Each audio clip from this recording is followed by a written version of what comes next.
I want to open with 2 Kings, chapter 4, verses 8 and 9. Reading from the King James here. And it fell on a day that Elisha, so this is Elisha, not Elijah. Elisha, of course, was a student of Elijah previously. So it fell on a day that Elisha passed to Shunem, where was a great woman. Why is she great?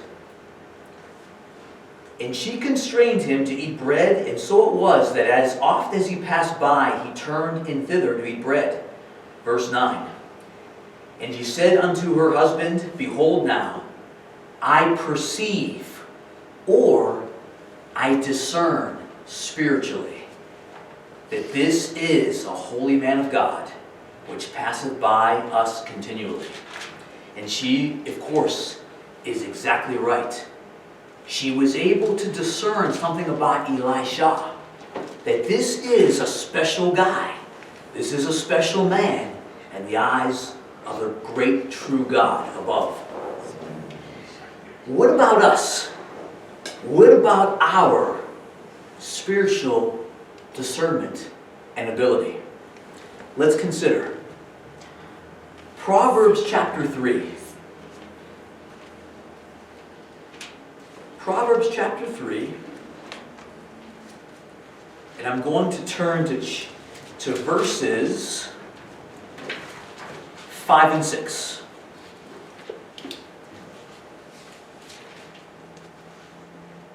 Trust in the Lord with all thine heart, and lean not unto thine own understanding. In all thy ways acknowledge him, and he shall direct thy paths. This is a beginning for spiritual discernment and understanding. Being able to perceive and understand things that are not readily available knowledge to a human being. Let's continue a little further. I would like us to turn next, or I will turn next, you can as well. 1 John. 1 John, New Testament.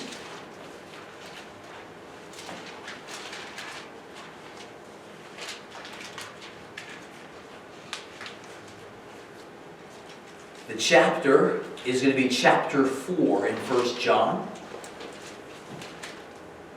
And I'm looking here at verse 1. Beloved, believe not every spirit, but try the spirits, whether they are of God, because many false prophets are gone out into the world. So we are to try the spirits. Not everything is accepted right away. Be careful, be cautious, be alert, be aware. Here's something to think about too. You don't have to turn there, but you can if you'd like. Actually, let's do this. Let's go to Acts 17 for a moment.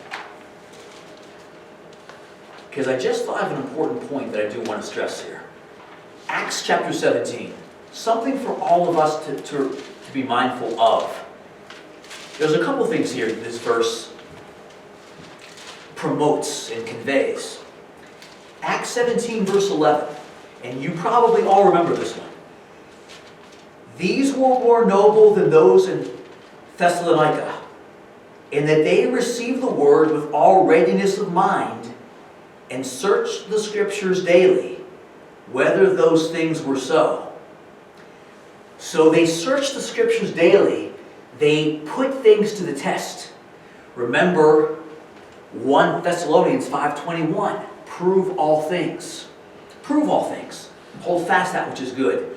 But notice here something about verse 11 here in Acts 17. We recognize usually right away that we search the scriptures. Does anyone notice something else about this verse? Verse 11. Is there anything else that stands out?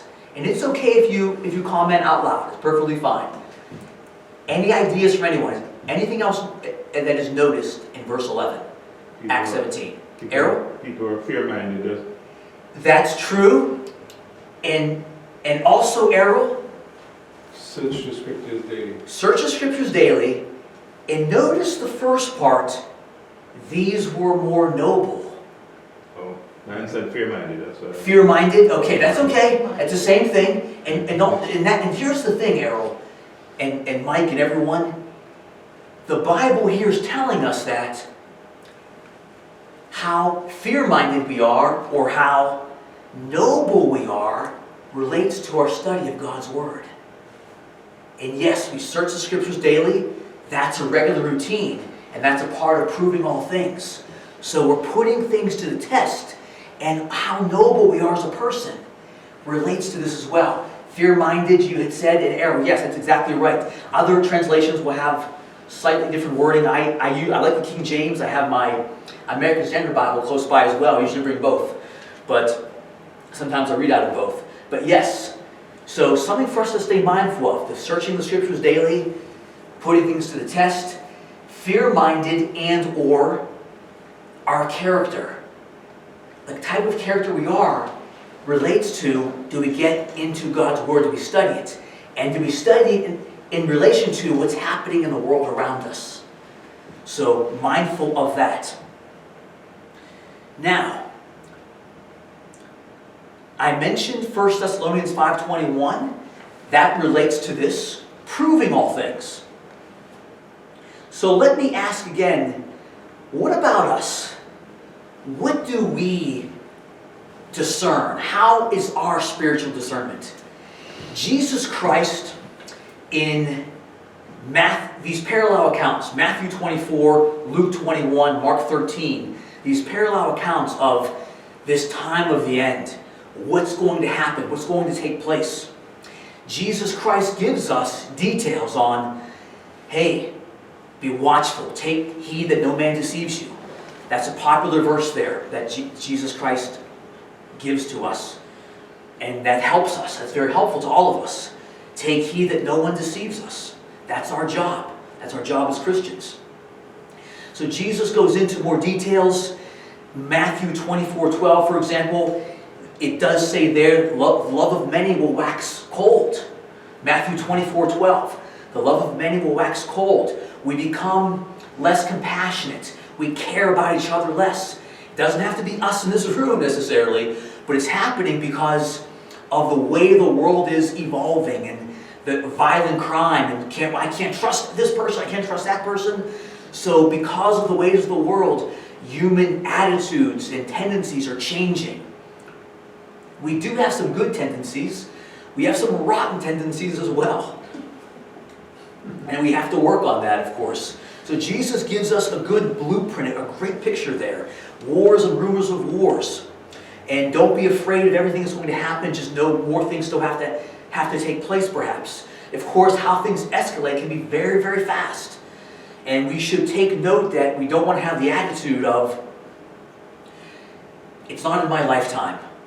I'm 60 years old, or I'm 70 years old, I'm 75, and no, it's not going to happen in my lifetime. I'm just going to help the people around me, and I'll probably be in the grave and be asleep. And that's not a bad place to be, of course, when a lot of this turns up to happen. But the thing is this, though. Remember this. Is that the attitude we should have? Remember the lesson of the servant who said, my master delays his coming. He's not coming now. Be careful of that. Be careful. We don't know. Only the Father knows. But we are to act and have an awareness and alertness that, hey, it can happen. It can happen very soon. Some people have been critical of Herbert Armstrong. I was reading a couple articles recently online, and I understand some criticism. Constructive criticism is a good thing for all of us. But they were saying he had this gun lap mentality, and that he would always talk about the end is so clear, the end is so near, and so we have to be aware and alert, and it's going to happen. And of course, he's been dead 37 years now, and it didn't happen yet. But was his teaching important? Did he convey an important message that's biblically accurate? To be alert, to be aware, and not to be nonchalant or cavalier about all of this. Yes, that's important. It's important for all of us to take to consider and to take into our hearts and to be very sincere about this, because we don't know, but we have verses that indicate that when we least expect it, he's here. And we're stunned and we're like, wow, he's here, oh my gosh, I'm not ready. You see what I mean? So let's always be mindful of that. Now, I mentioned Matthew 24, Luke 21, Mark 13, important messages, parallel accounts there. Let's get a little more specific, a little more into detail here on discerning our times, discerning where we are exactly in this history of human beings, this history of the world. So I'm going to turn next to 2 Timothy chapter 3. So 2 Timothy chapter 3, and I'm going to go with, I'm looking here at chapter 3, as I mentioned, verses, I'm going to start in verse 1. I'd like to read this here for us. This know also, that in the last days perilous times shall come. So there's a depiction here of what we can look for, what takes place. For men shall be lovers of their own selves, covetous, boasters, proud. Keep that word in mind. Proud. Blasphemers, disobedient to parents, unthankful, unholy. Moving on here to verse 3. Without natural affection, truce breakers, false accusers, incontinent, fierce, despisers of those that are good. They hate those that are trying to do good and do well.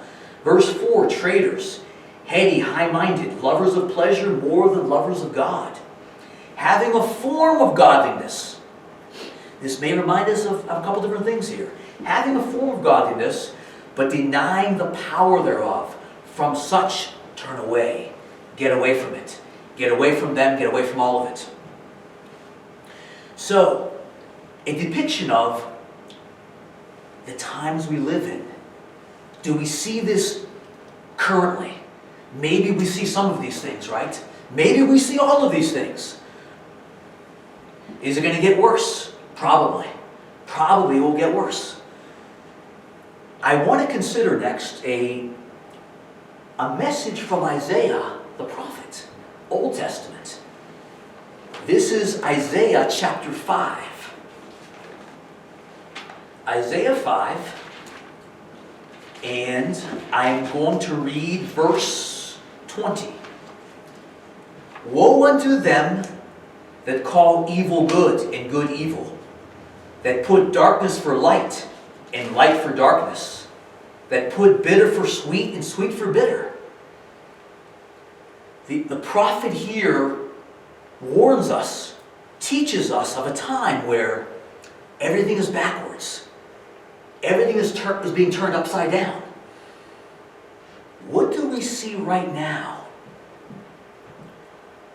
We see some saying a man can be a woman and a woman can be a man, and it really doesn't matter. We see that very prevalent in society. And maybe it's not the majority of us, but it's a number where it's being pushed. It's being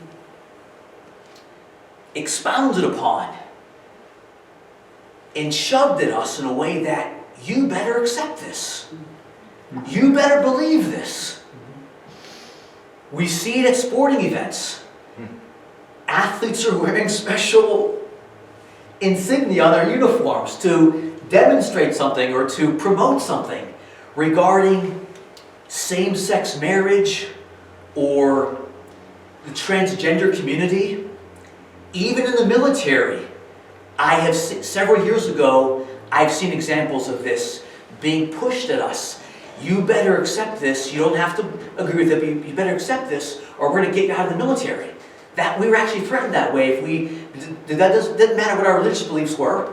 You better accept this, or accept. No one was hitting anyone over the head, to my knowledge at least. But this was actually being taught to us about 6 years ago, and someone came in to speak to us while I was in Guantanamo Bay, and was saying, "We'll get you out of the military if you hurt these transgender people, and if you have any disparaging things to say about them, we'll get you out of the military if you don't accept them for who and what they are."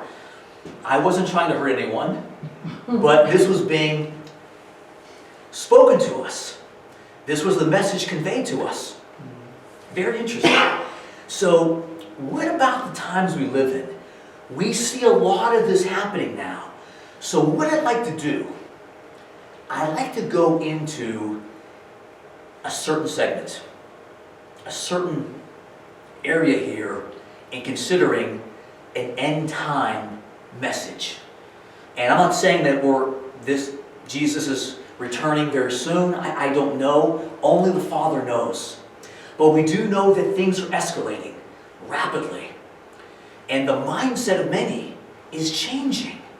It's changing, where people believed one thing maybe 5 or 6 years ago, they believe something else today. I'm not advocating or bashing people over the head. No, that's not what this is about, because as we know, Ephesians 6:12, we don't wrestle against flesh and blood. We wrestle against these dark spirits, these evil spirits that are all around us, and they are conveying messages to us. And we have to be aware of that. And because of God's Spirit, we can fend them off, fight them, and defeat them.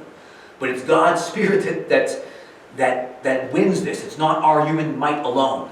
And we must always acknowledge this. So even considering Isaiah 5 verse 20, the world's being turned upside down. It's almost as if nothing quite makes sense. Recently, someone was being interviewed for a position on the Supreme Court. A woman who I think is very accomplished, but she was asked, can you define what a woman is? And she said, I'm not a biologist. This is someone who's well educated, and she said, I really can't define it. I'm not a biologist. So does that make sense? Consider that. When we consider, you and I consider God's Word, He made them male and female. Very straightforward, easy to understand, easy to acknowledge. And yes, female, male, both created in the image of God, both in God's image. Let me move on here a little bit. Gerald Flurry may be a name you might recognize, and you may or may not agree with everything that he says. He's the leader, you might be aware, he's the leader of the Philadelphia Church of God. So he came out with an interesting comment recently. I was reading something or hearing something, one of the two. So I do try to go see what other Church of God groups are saying and teaching and so forth. So that's one of my goals. It's one of the things I like to do because it's interesting. And we all should hopefully come together. I hope that we can still work towards that. But getting back to Gerald Flurry's comment, he had an interesting comment. He said that you might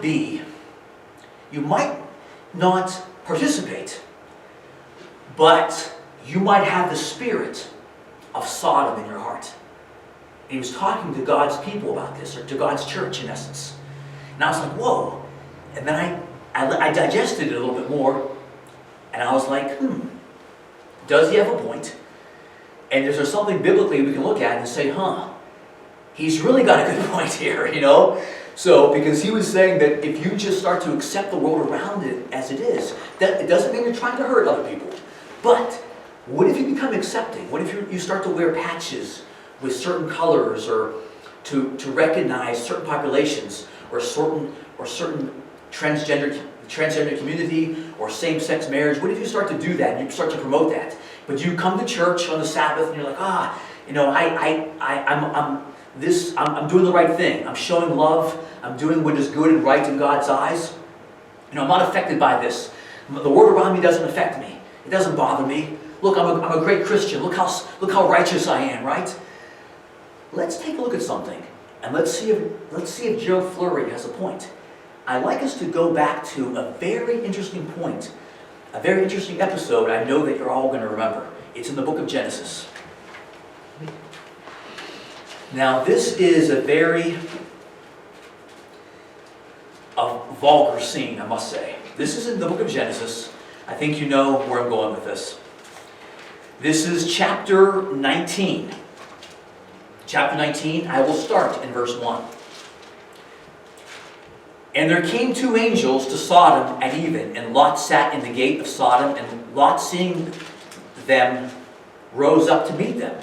So these are two angels that come to see Lot. And the angels are sent by God, and they're getting a sense of how evil is this place really? How evil is this place? And he bowed himself with his face toward the ground. And he said, this is Lot, and he said, behold now, my lords, turn in, I pray you, into your servant's house, and tarry all night, and wash your feet, and ye shall rise up early, and go your ways. And they said, nay, but we will bide in the street all night. We want to check things out. We want to see what's going on in this place. And he pressed upon them greatly, and they turned unto him, and entered into his house, and he made them a feast, and did bake unleavened bread, and they did eat. He's entertaining these messengers from God.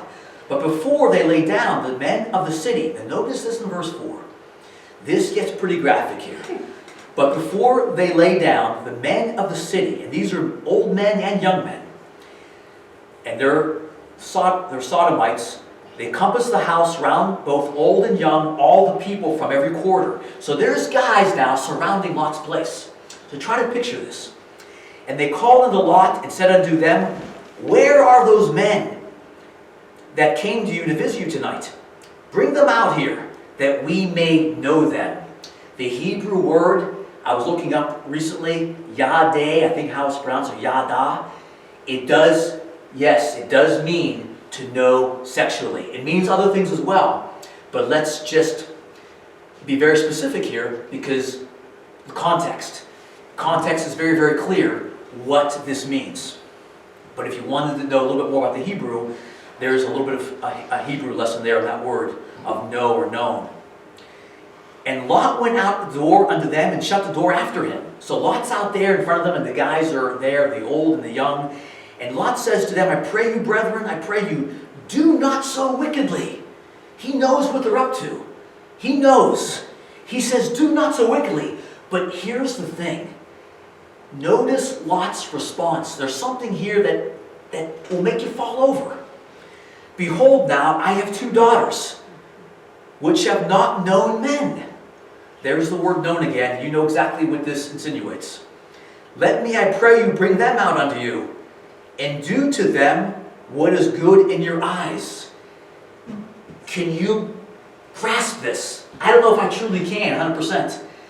What has happened to Lot? Does Gerald Flurry have a point? He does, doesn't he? Lot has been affected by the society around him. God still wants to save him, but he's been affected by what's going on around him. How could you put out your 2 innocent daughters? I have two young daughters. I don't know, they were teenagers or something, I imagine, young ladies. He says, do to them whatever is right for you. This is mind-blowing. This doesn't make sense. But Gerald Flurry does have a point. He does have a point here. My gracious. And so as we read on here, that's not what happens, thank God Almighty. The angels sort of take control of the situation. These men are blinded somehow, where they're out there like this, and they can't see, they're stumbling and falling over each other. So the angels take care of them in essence. And Lot and his daughters are safe. They eventually leave. They leave Sodom, but as we learn a little bit later on in this chapter, Lot's wife looks back. It's a fatal mistake. She looks back. She looks back at the society. What she still lusted after something there. Let's not be like Lot's wife.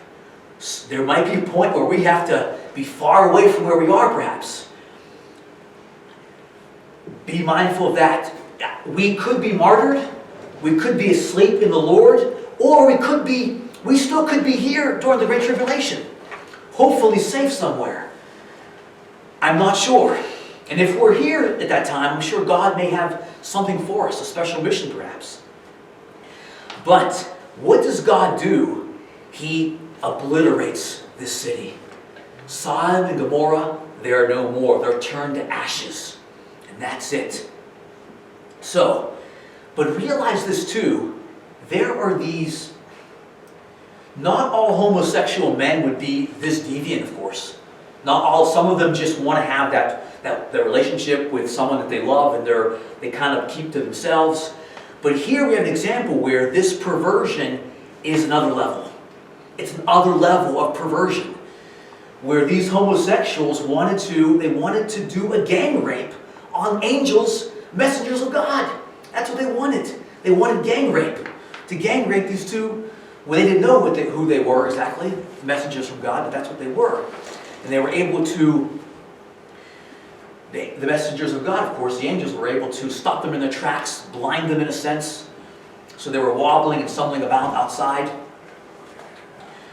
So, now, I want to share a couple of stories with you. And I do have some more scriptures to go over. There are some things I was looking at and reading and going into recently. And some of the things I'm going to share here, you're probably familiar, or you probably touched on some of these things yourself. Maybe, I think Oprah Winfrey actually had a segment on this some years ago. Oprah Winfrey did something with this, and there was some other, Jordan Peterson, he does some things on YouTube. He also had a program where he depicted this and interviewed some people and went over the story and the details of it and so forth. But we have in our society a strong push with the transgender community. Transgenderism and accepting it, highlighting it in sporting events, as I mentioned a few minutes back, and also trying to find acceptance with this among a great deal of the population. So this is being pushed at us in a very hard, strong manner. If we take a look at the genesis of this, there's two people we can look to. One of the people we can look to for this transgender ideology, it comes from a man by the name of John Money. That name might be familiar to some of you, but John Money was a psychologist and researcher, and he actually did work here very close by to us at Johns Hopkins. Okay? So he did a lot of work with Johns Hopkins, and what he believed was that when a baby is born, it's neutral as far as its sex. We shouldn't say it's a boy or a girl yet. We can't go by anything right away just because it's a baby, doesn't know any better. But of course there is genitalia that tells us whether this is male or this is female. But he has some very interesting ideas, and he had this theory, and he wanted to prove that my theory is right.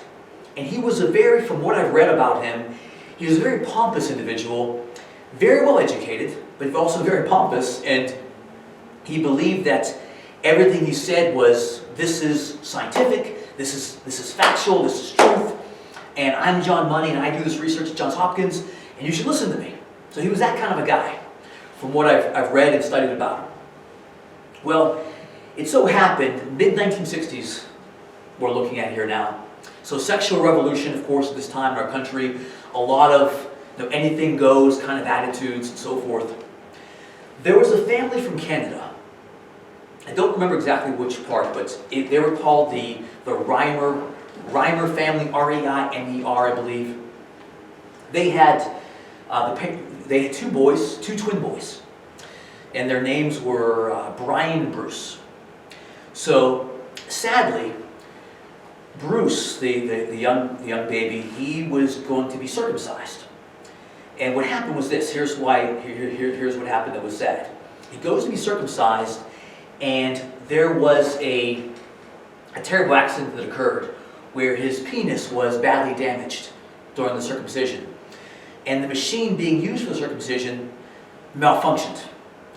So he's badly, yes, it's a sad story. He's badly damaged. The parents are like, we're taking our boys out of here. You messed things up, and they did. They messed things up badly. So the other boy, the one Bruce, was the one who was circumcised. And of course Brian, they were like, Brian's not being circumcised. We're getting the heck out of here right now. That's what the parents did.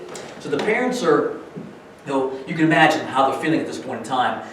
maybe some months passed, and they find out about this guy named John Money from the state of Maryland, doing work at Johns Hopkins University, a psychologist, researcher type of person. And they learn from John Money that you can be a different sex. And they're reasoning this out. And they're very impressed with John Money and how he conveys, how he talks and so forth. And John Money, they hear John Money say that, actually they saw him on TV initially, then they come to the state of Maryland to visit with him, and they spent some time with him. But John Money, they heard him say in a TV program that, a boy can be a girl and a girl can be a boy. And if you do this early enough, it doesn't matter. It does not matter. It doesn't matter the sex. You can raise them to be this, and everything will be just fine. This is truth. So this is how he was conveying himself. And the Reimer parents get a hold of this, and they're sort of mesmerized and spellbound by John Money. They take their boys to Maryland, to Johns Hopkins, to see John Money. So as the story goes, John Money tells the parents. So he spoke with the parents privately, had a meeting with the parents. He also had a meeting with the children. The children are just in grade school at this point in time. So this is a few years ahead now. So basically, he tells the parents not to ever say to Bruce that you were born a boy, but let's just raise him as a girl and everything will be just fine. He was castrated. So, and they would go back to him over course of several years. And what he would do, and the documentary later came out about this many years later, and also Bruce who became Brenda, then he became David later on, he details this information. And there was also a book that came out a little bit later too, but I'm getting a little bit ahead of myself, I apologize. So basically, he tells the parents, we'll raise Bruce as Brenda. He'll be Brenda instead. Never let him know. Everything will be just fine. You come and see me once a year. We're going to review and go over all of this. And he, again, as I said, he would speak to the parents privately. He would speak to the children privately. And what he would do with the children is he would have them get into, and these are like grade school children now, get into sexually explicit positions. And he would say, this is what the man does, this is what the female does. And Brenda, you're a girl. It's okay if your brother does this and you do this when he does that. You kind of get the picture of what I'm saying here. It's mind-blowing. There's a documentary that was made, if you want to check it out. But it's a heart-wrenching documentary, I must say. So this continues to go on for several years. It starts when they're very young. It goes into their childhood as grade school children. Then when Bruce, who's now Brenda, he's already been castrated, and he's about 13 years old at this time. And then John Money's talking to Brendan.